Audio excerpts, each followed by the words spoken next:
Bismillah. Assalamualaikum warahmatullahi wabarakatuh.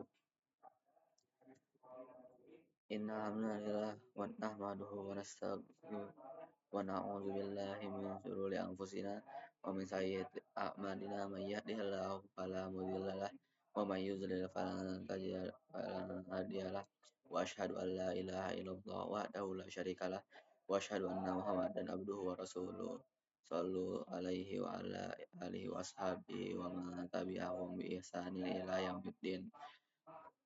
Amma ba'd. So today in this presentation, in this video, I will present to you about zakat. Jadi di video kali ini saya akan mempresentasikan tentang siklus pertumbuhan zakat, panduan zakat tentang prinsip dasar ketentuan harta dan penyaluran sesuai syariat. Di zakat ada 3 pilar, yaitu pilar ketiga yang mengokohkan keislaman. Zakat adalah rukun Islam yang diwajibkan bagi setiap muslim yang telah memenuhi syarat. Kedudukan sangat agung, sering dibandingkan langsung dengan perintah salat dalam Al-Quran. Jadi zakat sendiri itu sudah dijelaskan dalam Al-Quran dan sudah memenuhi syarat, kedudukannya yang sangat agung, dan diberikan salat dan tunaikan zakat. Quraisy surat Al-Muzammil ayat 20. Jadi sudah jelaskan di surat Al-Muzammil ayat 20. Makna zakat. Dari makna bahasa adalah at-thaharah atau suci, dan an-nama atau berkembang. Harta akan tumbuh dengan berkah, dan orang yang mengeluarkan zakat akan bersih dan tobat serta mendapat doa dari penerimanya. Istilah syar'i.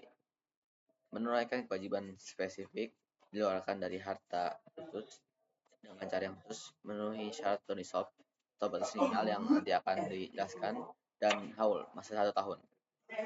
Muzaki, istilah orang yang mengeluarkan zakat. Inilah makna apa itu zakat dari makna bahasa dan makna istilah secara syar'i. Juga 3 pilar landasan hukum zakat, yaitu ada Al-Quran. Di surat Al-Baqarah ayat 110, Allah telah menjelaskan mendirikan sholat dan tunaikanlah zakat. As-sunnah, Islam dibangun di atas 5 tonggak: menegakkan sholat, membayar zakat, dan seterusnya. Hadis riwayat Bukhari dan Muslim. Jiwa konsensus. Ibnu Qudamah pernah berkata, kaum muslimin di seluruh negeri bersepakat bahwa zakat itu wajib. An-Nawawi mengeluarkan zakat adalah wajib berdasarkan kesepakatan kaum muslimin. Konsekuensi berat bagi yang enggan. Jadi konsekuensi bagi yang tidak ingin memberikan zakatnya adalah seseorang yang menahan zakat padahal meyakini kewajibannya, dihukumi fisik dan diancam siksa pedih di akhirat nanti di neraka. Dan orang-orang yang menyimpan emas dan perak dan tidak menafkahkannya pada jalan Allah pada hari dipanaskan emas perak di dalam neraka jahanam, lalu dibakar dengannya dahi mereka, lambung dan punggung mereka. Dikatakan kepada mereka, inilah harta bendamu yang kamu simpan untuk dirimu sendiri, maka rasakanlah sekarang akibat dari apa yang kamu simpan. At-Taubah, Quraisy At-Taubah ayat 34 sampai ayat 35. Keutamaan agung untuk menunaikan zakat, yaitu menyempurnakan rukun Islam, sudah jelas menjalankan pilar ketiga pilar agama. Rukun Islam ada 5, dan salah satunya adalah memberi zakat di pilar yang ketiga. Indikator ketakwaan, ketaan nyata yang selaras dengan sholat, kewajiban yang harus ditunaikan bagi seluruh kaum muslimin. Jalan menuju surga. Di Quraisy surat Al-Zariyat ayat 15-19. Hak orang yang miskin dalam harta ahli surga. Derajat syuhada dan siddiqin. Sesuai janji Rasulullah kepada seorang dari Quda'ah. Jadi ketika berzakat dan kita akan dinaikkan menjadi derajat syuhada dan siddiqin. Merasakan manisnya iman. Hatinya senang saat memberikan yang terbaik setiap tahunnya. Hadis riwayat Abu Daud. Kenapa semua harta wajib zakati? Syarat subjek atau muzaki, beragama Islam dan merdeka.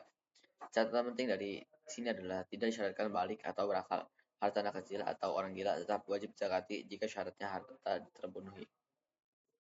5 syarat objek harta, yaitu ada milik sempurna, disesuai sepenuhnya secara legal dan fisik, yaitu punya sendiri.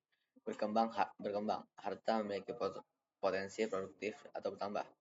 Mencapai nisab, melewati batas kualitas minimum syarat harta, mencapai haul atau bertahan dalam kepemilikan 1 tahun penuh, surplus kebutuhan pokok, kelebihan dari kebutuhan dasar hidup. Jadi bisa seperti hari itu biasa, kayak makan setiap hari, menafkahi keluarga.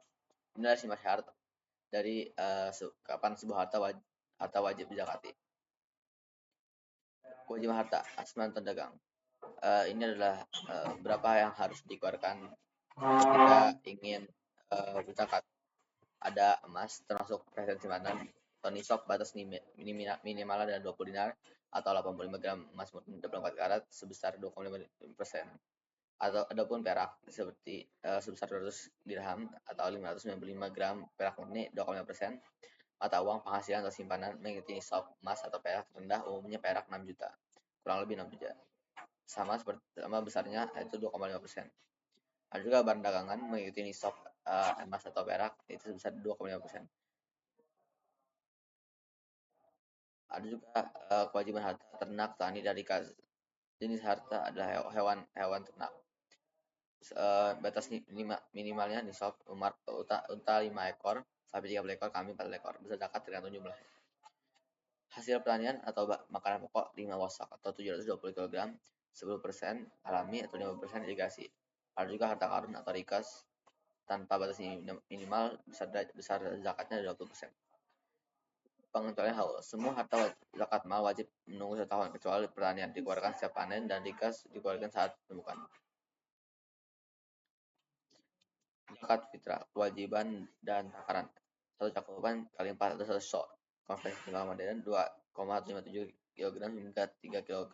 Ukuran 2,5 gram yang lazim di Indonesia dianggap sah.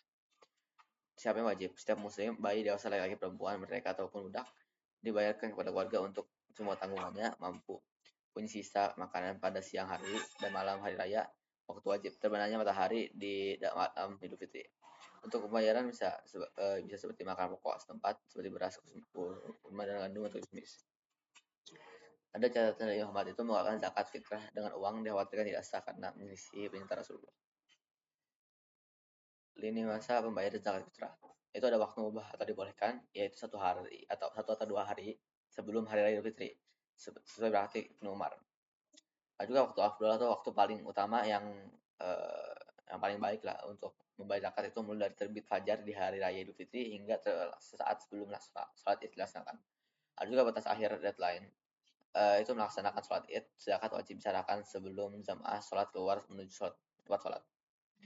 Adapun 8 golongan penerima asnaf atau hak zakat. Kata pada innama atau bait 60 bermakna pembatasan mutlak zakat hanya dilakukan pada 8 golongan ini. Fakir tidak memiliki harta pekerjaan sama sekali, miskin penghasilan namun tidak mencukupi kebutuhan pokok. Amil zakat, panitia resmi pengumpul dan membagi zakat, mualaf orang yang dibujuk hatinya atau ma'ruf masuk Islam. Rikob, memerdekakan budak hamba saya. Gorimin, orang terlilit utang demi kebaikan dan tak mampu bayar. Fisabilillah, itu berjuang di jalan Allah. Dan terakhir adalah Ibnu Sabil, musafir kehabisan bekal dalam perjalanan halal. Ini adalah 8 golongan uh, yang dapat yang sah untuk disalurkan zakatnya. Adapun terakhir adalah untuk kesimpulan untuk zakat inilah manusia memiliki zakat sebagai pengurangan namun syariat mendefinisikan sebagai anama atau pertumbuhan. Satu, pengurangan hak melepaskan porsi kecil 2,5% untuk menunaikan kewajiban dan hak orang lain. Pertumbuhan berkat doa mustahik dan ridho Allah, sisa harta dilipat gandakan dan menghindarkan petaka. Penyucian toharo, sisa harta menjadi suci, bebas syubhat dan sangat halal dinikmati. Mungkin sekian dari untuk presentasi video zakat kali ini, Project Vicky. Sekian, wassalamualaikum warahmatullahi wabarakatuh.